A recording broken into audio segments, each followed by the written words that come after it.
मैं आपको NEET practice की जर्नी में पूरा सपोर्ट करूंगा as a teacher, as a friend. Hello दोस्तों, कैसे हैं आप सभी। मेरा नाम है व्यास सर और मैं पढ़ाता हूं केमिस्ट्री प्री मेडिकल एग्जाम के लिए। मेरी रिस्पॉन्सिबिलिटी ये है कि केमिस्ट्री की वजह से आपका सिलेक्शन रुकना नहीं चाहिए। मैं इंश्योर करूंगा कि आप केमिस्ट्री को सिर्फ पढ़ें या समझें नहीं, बल्कि इसको एंजॉय भी करें, इसको सीखें। चाहे केमिस्ट्री का कोई भी टॉपिक हो, आप 10 ईयर के पुराने क्वेश्चन को उठाएं, उनके इंपॉर्टेंट कॉन्सेप्ट को और इंपॉर्टेंट केसेस को क्लियर करें, ताकि आप कभी भी कोई भी फार्मूला याद करने से बच सकें। जिन क्वेश्चन को आप 2 मिनट में सोल्व करते हैं, उस क्वेश्चन को आप आधे मिनट में सोल्व कर लेंगे। मैं चाहता हूं कि आप भी केमिस्ट्री को उसी नजरिए से देखें जिस नजरिए से मैं देखता हूं। मैं हमेशा थ्योरी से ज्यादा एप्लीकेशन और ट्रिक पर फोकस करता हूं, ताकि प्रॉब्लम सोल्व करते हुए कॉन्फिडेंस आए और केमिस्ट्री हमको मजेदार लगने लगे। सो प्री मेडिकल एग्जाम के लिए, केमिस्ट्री को आसान भाषा में समझने के लिए, केमिस्ट्री की ट्रिक पाने के लिए आप इस केमिस्ट्री चैनल को सब्सक्राइब करें, बेल आइकन को प्रेस करें और मुझे वहां फॉलो करें। हेलो दोस्तों, कैसे हैं आप सभी। मैं हूं व्यास सर और आप सभी का स्वागत है हमारे आज के लेक्चर में, कोऑर्डिनेशन कंपाउंड। तो आज का जो लेक्चर है हमारे पास में वो है वीवीटी, और जिसमें हम चला रहे हैं एक्सेप्शनल केसेस। तो आज हम लेकर के आए हैं एक्सेप्शनल केस का एग्जाम्पल नंबर 2। कल हमने पहला एग्जाम्पल देखा था एक्सेप्शनल केस का, वो कौन सा था, वो था हमारे पास में निकिल DMG ट्वाइस। इसमें हमने क्या देखा था, हमने ये देखा था कि ये जो लिगेंड है DMG, ये जो लिगेंड है ये कैसा है, ये है हमारे पास में वीक फील्ड लिगेंड। लेकिन इन केस ऑफ निकिल जो DMG कैसे काम करता है, strong field ligand. Strong field ligand के काम ये करता है तो ये पेयरिंग कराएगा। ये कैसे काम कराएगा, आपका पेयरिंग जैसे काम कराएगा। ये वीक तो है, लेकिन निकिल के केस में कैसा है आपका, स्ट्रॉन्ग। तो बाकी जो बचे हुए हैं अदर, उनके साथ कैसा है आपका, वीक है। इसमें ये नोट पेयरिंग नहीं कराता है, लेकिन निकिल के साथ DMG क्या कराता है, पेयरिंग कराता है। ये पहला बात था। दूसरी बात ये थी कि जब ये पेयरिंग करा देता है तो यहां से जो हाइब्रिडेशन निकल के आता है वो आता है DsP2। मतलब DsP2 का नाम क्या है, स्ट्रक्चर क्या है, ये होता है हमारे पास में स्क्वायर प्लेनर स्ट्रक्चर। तो इतनी बातें हमने इसमें पहले एग्जांपल में देखी थी। अब हम एग्जांपल लेकर के आए हैं दूसरा, Hg2COHCN4। अब हम इस एग्जांपल को आगे करते हैं कि इसमें एक्सेप्शनल वाली बात कौन सी है जो आपको याद रखनी। ठीक है, स्टार्ट करें। तो बुक पेन निकाल लीजिए, अपने आसपास का सारे डिस्टर्बेंस बंद कर दीजिए और यहां पर नोट डाउन कीजिए जो हम लिखवा रहे हैं। इंपॉर्टेंट पॉइंट है, यहीं से आपके ज्यादा क्वेश्चन बनते हैं एक्सेप्शनल केस के। तो अब हम स्टार्ट करते हैं एक्सेप्शनल केस नंबर 2। जिससे पहले कि मैं आपको इसको सोल्व कराऊं, और सोल्व कराने के बाद मैं hybridisation, structure, magnetic nature, spin multiplicity और मैग्नेटिक मूवमेंट बताऊं, उससे पहले कुछ इंपॉर्टेंट बात मैं यहां पर लिखवा देता हूं। सोल्यूशन, हम इसको सोल्व करेंगे। पहला पॉइंट फर्स्ट स्टेप में हम निकालते हैं सेकेंडरी वैलेंसी।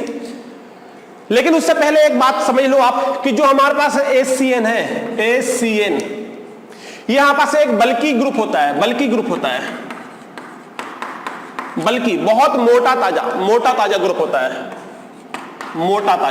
ये एक बल्की ग्रुप होता है। स्ट्रॉन्ग तो है, मजबूत तो है, लेकिन बहुत मोटा ताजा ग्रुप होता है। पहला बात।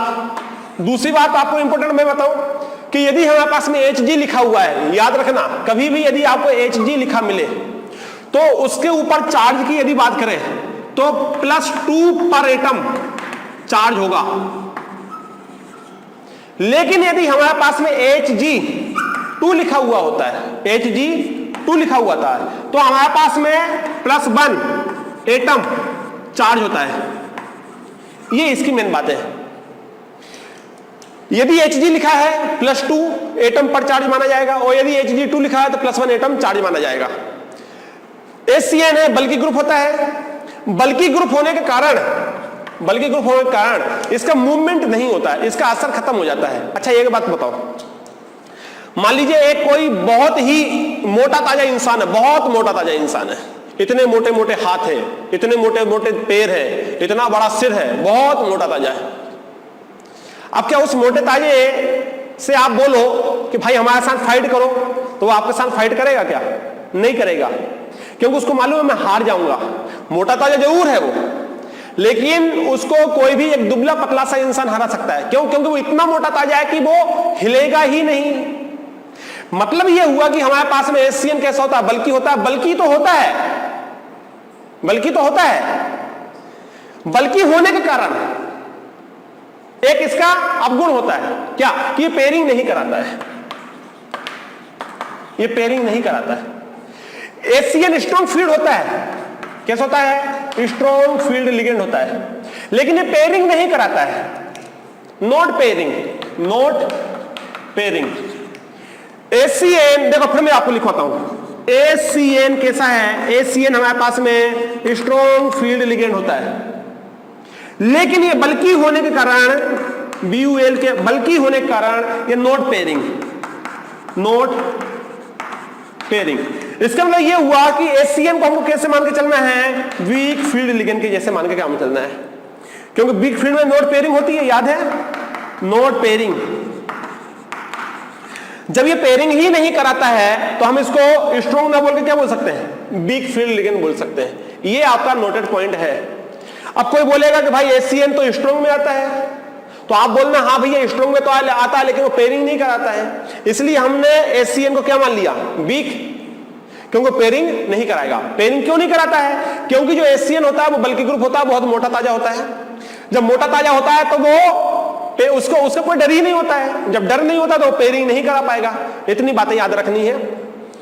Hg अकेला दिखे +2 एटम चार्ज मानना है, Hg+2 में दिखे +1 चार्ज मानना है। एससीएन हमेशा क्या कराएगा? एससीएन हमेशा कैसे काम करेगा? वीक फील्ड के जैसा है, स्ट्रॉन्ग, लेकिन कैसे काम करेगा? वीक फील्ड के जैसा। क्यों? क्योंकि ये कैसा आपका मोटा ताजा। ये नोटेड पॉइंट थे, ये सारे कैसे थे? नोटेड पॉइंट थे। बात समझ में आ रही है? अब देखो जरा यहां पर सबसे पहले हम सॉल्यूशन करते हैं, सोल्व करते हैं इसको। क्यों सोल्व करते हैं? क्योंकि ये 5 क्वेश्चन के हमको आंसर लाना है। तो हम यहां पर जब सोल्व करते हैं इसको, तो पहले हम निकालते हैं सेकेंडरी बैलेंसी। पहली स्टेप में क्या निकालते हैं? Secondary valency. सेकेंडरी बैलेंसी क्या होती है आपकी? सेकेंडरी बैलेंसी होती है एन इंटू डी। एन कितना है? 4, तो यहां आ जाएगा हमारे पास 4। डेंटेड में बंडेंटेड आता है, तो ये हो जाएगा बंडेंटेड। भाई एससीएन मोनोडेंटेड होता है, तो हमारे पास में सेकेंडरी बैलेंसी कितनी आ गई? 4। ये लो, सेकेंडरी बैलेंसी आ गई 4। और हमने बोला था आपसे कि जब सेकेंडरी बैलेंसी आपकी 4 आए, जब हमारे पास सेकेंडरी बैलेंसी 4 आए, तो इसके 2 स्ट्रक्चर पॉसिबल हो सकते हैं। कौन सा? DsP2, और एक हो सकता है यहां पास में AsP3। या तो बनेगा AsP3 या बनेगा DsP2, लेकिन अभी ये पता नहीं चलेगा। अभी ये पता नहीं चलेगा।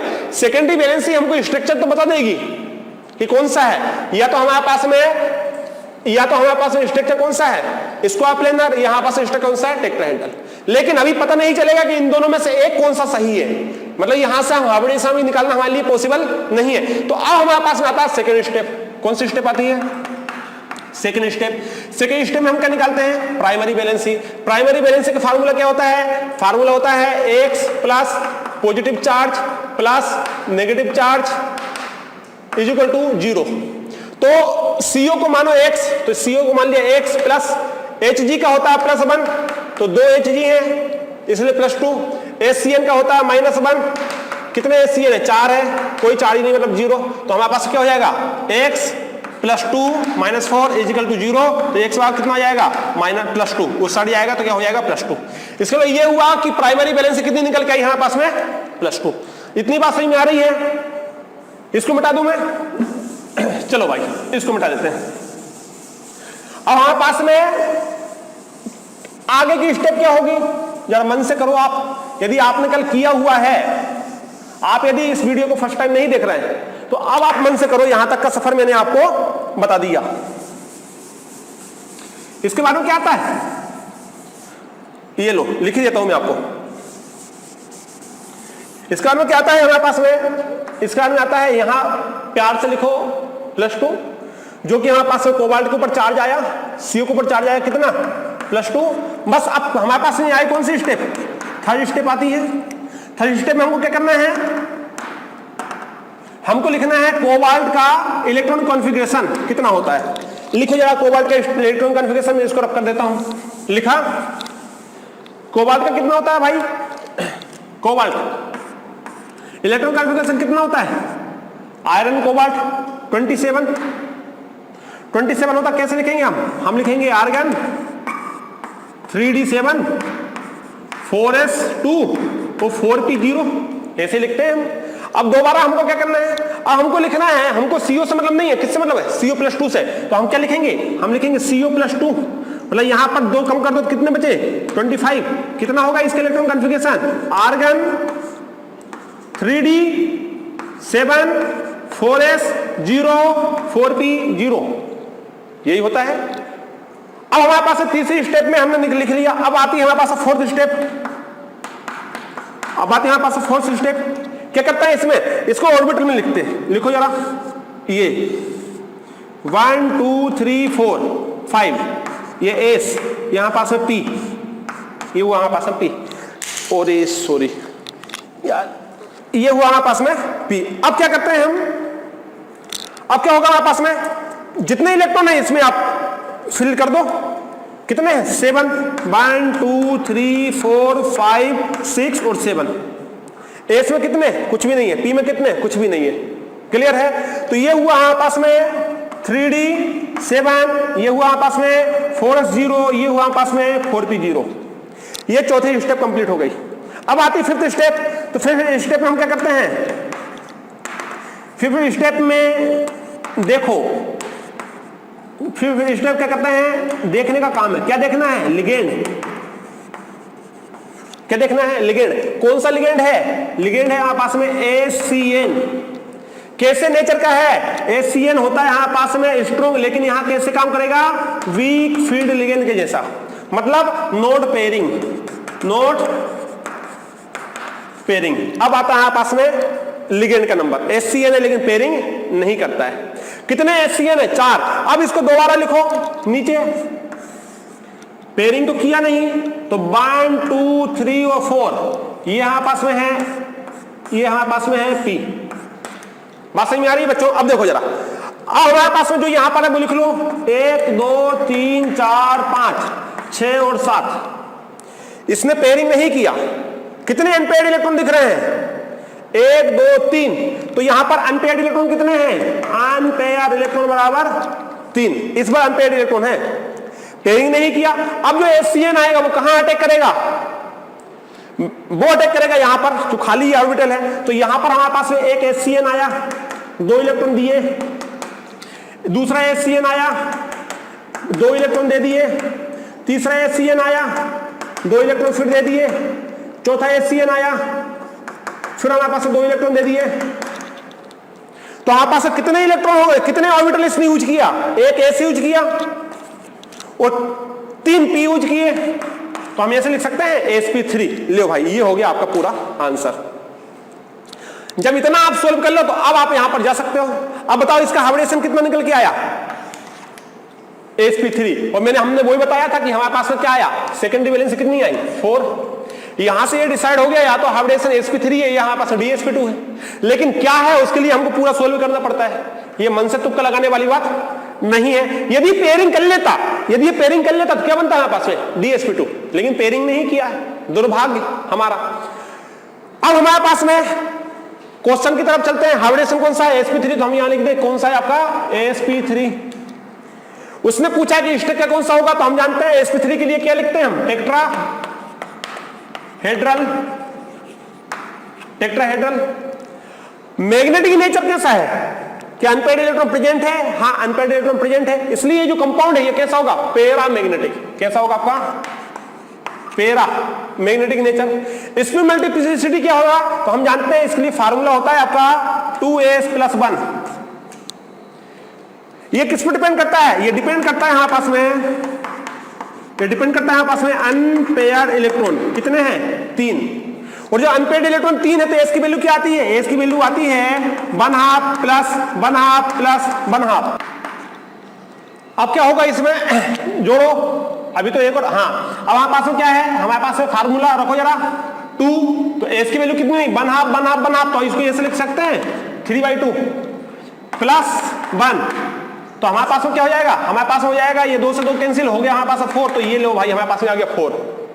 तो ये हमारे पास में आ गया इसकी मल्टीप्लिसिटी कितना, 4। और हमारे पास 5वां बचा है 5th नंबर का। क्या 5th नंबर में हमारे पास में है 5th नंबर में मैग्नेटिक नेचर नहीं, magnetic movement, sorry magnetic movement क्या होता है हमारे पास में? हमारे पास में होता है म्यू एन प्लस 2 BM। तो हमारे पास में एन कितना है? एन बराबर होता है अनपेयर्ड इलेक्ट्रॉन बराबर कितना है हमारे पास? 3। ये देखो इस बार 3 है, तो फॉर्मूले में रखो, क्या हो जाएगा आपके पास में?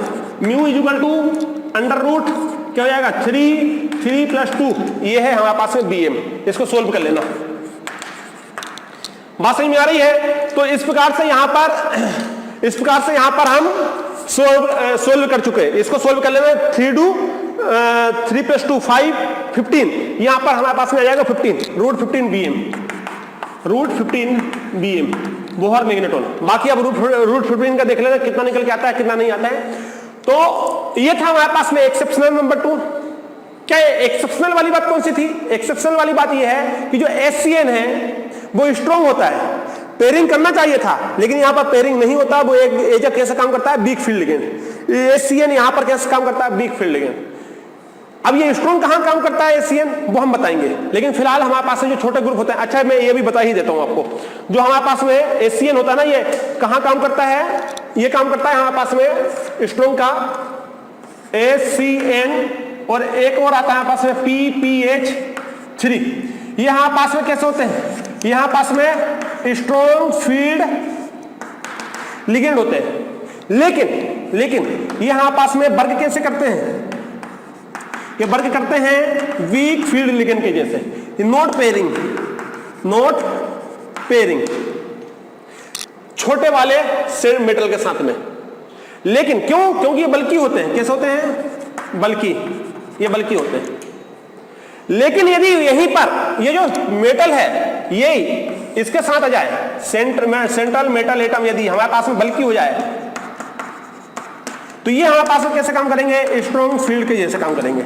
मैं इस पे एग्जांपल नंबर 3 कराऊंगा, चिंता मत करो। एग्जांपल नंबर 3 हम आ रहे हैं बढ़ते। तो ये वाला लेक्चर यहीं कंप्लीट करते हैं। एक्सेप्शनल हमारे पास में इसमें हो गया। मैं इसको समझा सकता हूं लेकिन एक्सप्लेन करने में ज्यादा समय लग जाएगा, वीडियो लंबी खिंच जाएगी, कोई मतलब नहीं है। वैसे मैं इसको एग्जांपल नंबर 3 में बताने ही वाला हूं कि SCN हमारे पास में कहां किस के साथ हमको लेना है।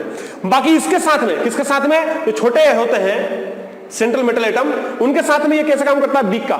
ये स्ट्रॉन्ग का भी काम करता है, लेकिन किसके साथ में? जब बल्कि हम क्या लगाएंगे यहां पर? Central metal atom. अब बल्कि सेंट्रल मेटल एटम क्या होते हैं ये हम पढ़ेंगे आने वाली क्लास लेक्चर नंबर 3 में, ठीक है। तो यहां से ये एग्जांपल नंबर हुआ आपका 2। अब आने वाली क्लास में हम पढ़ेंगे एग्जांपल नंबर 3, जिसमें और समझेंगे कि एक्सेप्शनल केसेस क्या है। यदि मैं आपको कंटिन्यू बताऊंगा तो वीडियो ज्यादा लंबी हो जाएगी, इसलिए मैं इसको सेपरेट पार्ट में बता रहा हूं ताकि आपको कंफ्यूजन ना हो, प्रैक्टिस करने का आपको समय भी अच्छा मिल जाए। तो ठीक है, मिलते हैं आने वाले लेक्चर में। All the best.